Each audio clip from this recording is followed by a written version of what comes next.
Hello, praise lord.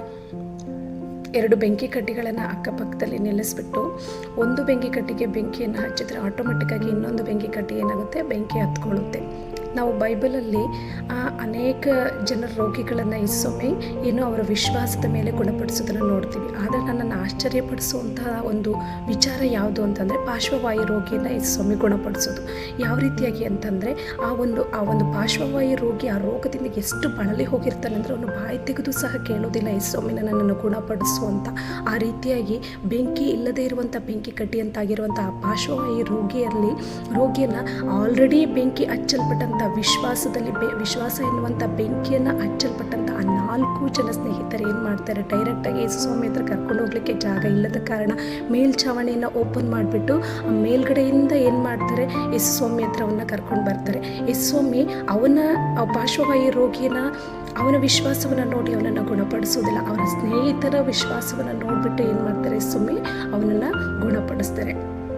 ಅದೇ ರೀತಿಯಾಗಿ ನಮ್ಮ ಜೀವಿತದಲ್ಲಿ ನಾವು ಎಷ್ಟೋ ಸಮಸ್ಯೆಗಳು, ಕಷ್ಟಗಳು, ಹೋರಾಟಗಳಲ್ಲಿ ಹೋಗ್ತಾ ಇರಬೇಕಾದ್ರೆ ನಮ್ಮ ವಿಶ್ವಾಸ ಏನಾಗ್ಬಿಡುತ್ತೆ, ಹೋಗಿಬಿಡುತ್ತೆ.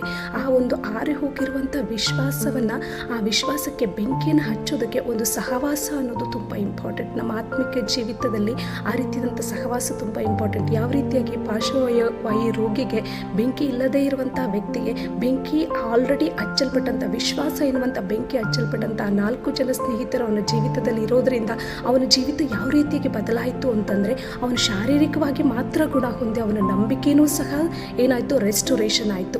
ಆ ರೀತಿಯಾಗಿ ನಮ್ಮ ಜೀವಿತದಲ್ಲಿ ಸಹ ಒಂದು ಸಹವಾಸ ಅನ್ನೋದು ತುಂಬ ಇಂಪಾರ್ಟೆಂಟು. ಇನ್ನೊಂದು ಸಿನೋರಿಯಾ ನೋಡೋದಾದರೆ, ಆ ಯೋಬನ ವಿಷಯದಲ್ಲಿ ಯೋಬನು ತನ್ನನ್ನು ತಾನು ಏನು ಮಾಡ್ತಾರೆ, ಒಪ್ಪಿಸ್ಕೊಡ್ತಾರೆ ದೇವರಿಗೆ. ಒಪ್ಪಿಸ್ಕೊಟ್ಟಾದ್ಮೇಲೆ ಏನು ಮಾಡ್ತಾರೆ, ದೇವರು ಹೋಗ್ಬಿಟ್ಟು ಅವನ ಸ್ನೇಹಿತರ ಹತ್ರ ಹೇಳ್ತಾರೆ, ನೀವು ನಾನು ನಿಮ್ಮ ಮೇಲೆ ತುಂಬ ಕೋಪ ಮಾಡ್ಕೊಂಡಿದ್ದೀನಿ, ನೀನು ಹೋಗ್ಬಿಟ್ಟು ಯೋಬನ ಹತ್ರ ಕೇಳಿ ಪ್ರಾರ್ಥನೆ ಮಾಡಲಿಕ್ಕೆ, ನನ್ನ ಹತ್ರ ಪ್ರಾರ್ಥನೆ ಮಾಡಿ ಅಂದಮೇಲೆ ನಾನು ನಿಮಗೆ ಬಿಡುಗಡೆ ಕೊಡ್ತೀನಿ ಅಂತ ಹೇಳ್ತಾರೆ.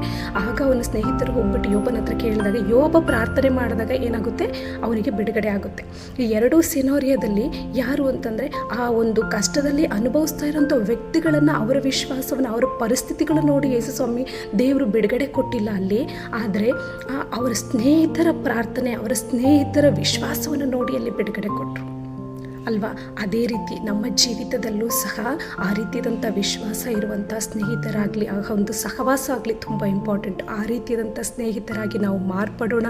ಆ ರೀತಿಯಾದಂಥ ಸ್ನೇಹಿತರು ನಮ್ಮ ಜೀವಿತದಲ್ಲಿ ಇಲ್ಲ ಅಂದರೆ ಈ ಕ್ಷಣವೇ ಪ್ರಾರ್ಥನೆ ಮಾಡೋಣ, ದೇವ್ರಿ ಆ ರೀತಿಯಾದಂಥ ನಂಬಿಕೆ ಅನ್ನುವಂಥ ಬೆಂಕಿಯಲ್ಲಿ ಉರಿತಾ ಇರುವಂಥ ಅಂಥ ಸ್ನೇಹಿತರನ್ನು ನಮಗೆ ಕೊಡಿ ಅಂತ.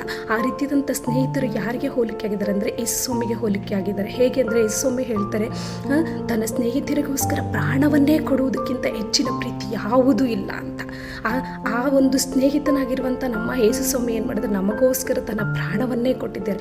ಅಂಥ ಸ್ನೇಹಿತರು ನಮ್ಮ ಜೀವಿತದಲ್ಲಿ ಏನು ಮಾಡ್ತಾರೆ ಗೊತ್ತಾ, ನಮ್ಮ ಪ್ರತಿಯೊಂದು ಸಮಸ್ಯೆ, ಕಷ್ಟಗಳ ಪರಿಸ್ಥಿತಿ ನಮ್ಮ ಜೊತೆಲಿದ್ದು ಒಂದಲ್ಲ ಒಂದು ರೀತಿಯಲ್ಲಿ ನಮ್ಮನ್ನು ಹೆಲ್ಪ್ ಮಾಡ್ತಾ, ನಮ್ಮನ್ನು ಸ್ಟ್ರಾಂಗ್ ಮಾಡ್ತಾ, ನಮ್ಮನ್ನು ಸ್ಟ್ರೆಂಥನ್ ಮಾಡ್ತಾ ನಮಗೆ ಹೆಲ್ಪ್ ಮಾಡ್ತಾರೆ. ಆ ರೀತಿಯಾದಂಥ ಸ್ನೇಹಿತರು ನಮ್ಮ ಜೀವಿತದಲ್ಲಿದ್ದರೆ ಖಂಡಿತ ಅವ್ರನ್ನ ಮಿಸ್ ಮಾಡ್ಕೊಳ್ಳೋದು ಬೇಡ. ಯಾವುದೋ ಒಂದು ಚಿಕ್ಕ ಚಿಕ್ಕ ವಿಚಾರಗಳಿಗೆ, ಚಿಕ್ಕ ಚಿಕ್ಕ ವಿಷಯಗಳಿಗೆ ಅವ್ರನ್ನ ನಾವು ಮಿಸ್ ಮಾಡ್ಕೊಳ್ಳೋದು, ಅವ್ರು ನಮ್ಮ ಜೀವಿತದಲ್ಲಿ ಇಲ್ಲದಾಗಿ ಕಳ್ಕೊಳ್ಳೋದು ಬೇಡ.